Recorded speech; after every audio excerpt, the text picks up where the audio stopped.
Pope Leo XIV led his first Sunday prayer from a window in St. Peter's Square, marking a return to tradition for the new pontiff.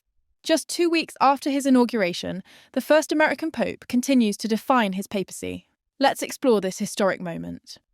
Earlier today, Pope Leo XIV appeared at the Apostolic Palace window overlooking St. Peter's Square, a spot used by popes like John Paul II and Benedict XVI for the traditional Sunday blessing. Unlike his first blessing on May 11th, where he spoke from the central balcony, Leo opted for the window, aligning with historical practice. He recited the Regina Caeli prayer, honouring the Virgin Mary, to an estimated 80,000 faithful gathered below. The 69-year-old pontiff, born Robert Prevost in Chicago, called for peace in conflict zones like Ukraine and Gaza, echoing his May 11th message of never again war. He also marked the 6th Sunday of Easter with a message of unity, urging Catholics to build bridges in a divided world.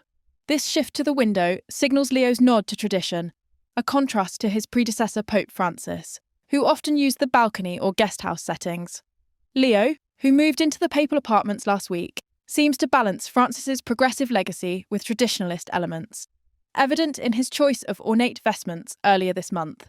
The event follows his May 18th inauguration, attended by leaders like Ukraine's Volodymyr Zelensky and US Vice President J.D. Vance, where he emphasized the Church as a leaven of unity.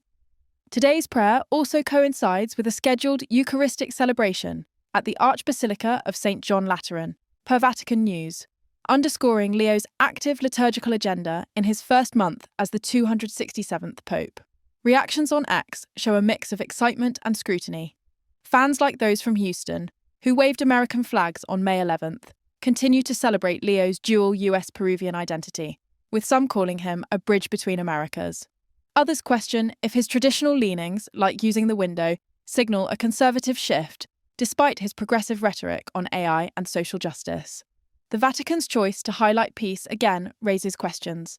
Will Leo's words influence global leaders or remain symbolic? With his next event, a Mass with priestly ordinations on May 31st, Leo's papacy is under a microscope as he navigates a 1.4 billion-strong church.